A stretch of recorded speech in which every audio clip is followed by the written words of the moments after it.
For this project, we're going to start out in Corel Connect, and I'm going to search on the term field. Now, not specifically knowing what we're going to go with yet, I'm going to select some of these photographs. We'll place them down here in our tray and make the decision later. Select that one there. Now, I think also I'll manually navigate to the Photos folder, and I'll have a look inside of the Landscape folder.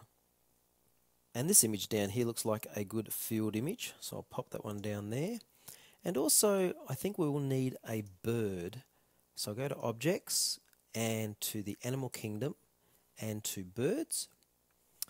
And we'll navigate down to the bottom here, and I'm going to select this picture here, and I will pop that there. Well, of all of these images that are here, I do particularly like that one, so I'm going to select that image and open the image in Photo Paint. Selecting the crop tool, I'm going to do this by the numbers. 250mm wide, tab 80mm high, and then move the crop area to a suitable location that you want to crop to, double click, and then F4 maximum zoom to object. And now I'm going to select the rectangle mask tool and draw a mask around the tree. I want to keep the tree in the middle, and I'm going to actually Control C and Control V paste a copy of what was inside of that mask down, and I'll rename that to tree for convenience. Now I don't need the mask anymore, so we'll come up and we'll remove the mask, and then I'm going to turn off the display of the tree and select the background. Now I'll zoom in for a closer look. And what I really want to do is actually remove this tree. And to do that, I'm going to use the clone tool. With the clone tool, you can actually adjust the size of your nib using shift and drag, then right click to anchor a point you're going to sample color from. And you'll notice how the anchor point and the nib move at the same time. So I'm sampling from one area and painting it onto another area. And of course, it's very easy to do using a pen tablet such as I am here. This is my favorite pen tablet, a 12-inch Cintiq. But of course, any tablet will work with photo paint. Now for this next part, I need to create a duplicate of the tree and use that to craft into a shadow. So Control C and Control V, and again, I'll rename that to shadow, and then I'll turn off the display of the other two objects, making sure that the one we want is selected, and then up to Image, and I'm going to choose Cutout Lab. First of all, we want to zoom in using the zoom tool, and then I'll select the nib tool, and I want to set a size between 10 and 12, and as you can see, I've already set the highlight color to red because this will show up well against the green tree. And all we have to do is simply begin to draw around the outside of the tree in this case, or the image we want to cut out. And again, using a pen tablet does make this so much easier to do. You're trying to get half of the highlight over the area you want cut and half over that blue background. So half on the green, half on the blue. Make sure you join the outline to complete the shape so that we can then fill it. So selecting the fill tool, fill the image, and then click Preview to see the result. And if you're happy with that, of course, just click OK. Now, I need to turn back on the display of the tree and the background. Now, I'm going to take the image that we've just cut out, stretch it down, and I'm going to use this for a shadow. So, I'm going to come up to Adjust, choose Grayscale, and here I can lower the contrast created by the yellows and greens, which is very handy as shadows are quite flat and don't actually contain contrasting detail. It's the surface underneath that creates the sense of contrast. And now, selecting the Object Transparency tool, I'm going to choose a flat fill with a value of around 50 to 55. Z on my keyboard and click and drag to zoom in on our new shadow. Now I'm selecting the Eraser tool here. I'm going to click and drag and reduce the nib size down to quite a small nib size. A transparency between 80 and 90 would be suitable. And really I'm just erasing those little white areas, which is actually where the sun was coming through the tree originally. Quite easy to do, but it will really help create the right effect.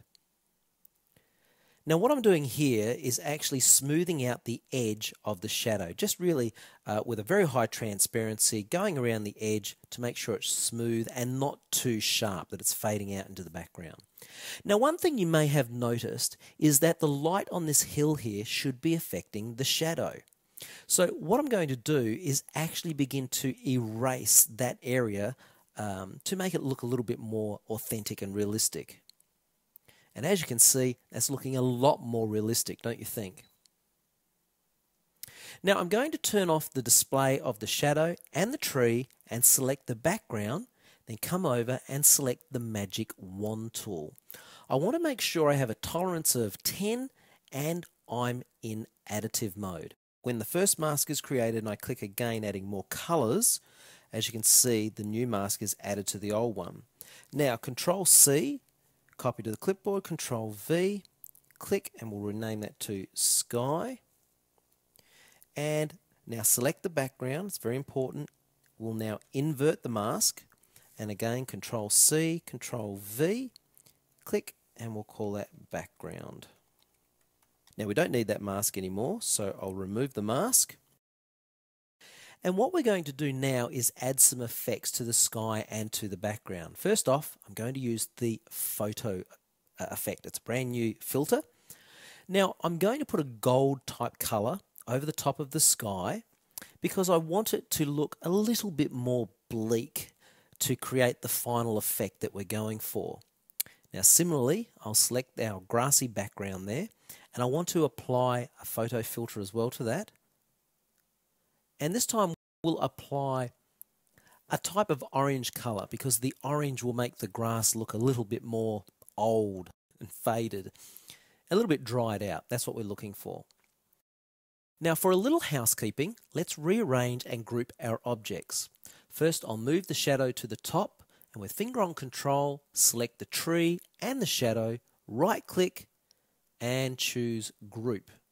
Then click on the title and rename that group to tree. And I'll also do the same thing with the sky and the grassy image.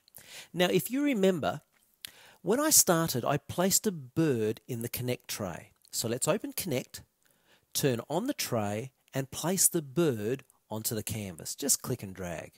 Now all we'll do is resize the bird, place it in what looks like the right position and don't forget right click and apply.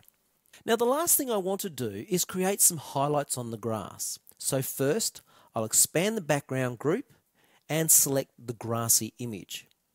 And then under the paint tools I'm going to select the effect tool, and as you can see here I've already selected contrast with an amount of 25 set. Now effectively what I'm doing is trying to make my nib go half on the top side of that middle line, half on the bottom. The darker areas will become darker and the lighter areas lighter. And that will add quite the sense of impact, at least where the sun is hitting the image. And I'll just go back and forth a few times. And I think we'll come up the top for final touches and just put a little bit of highlight on the top of the hills.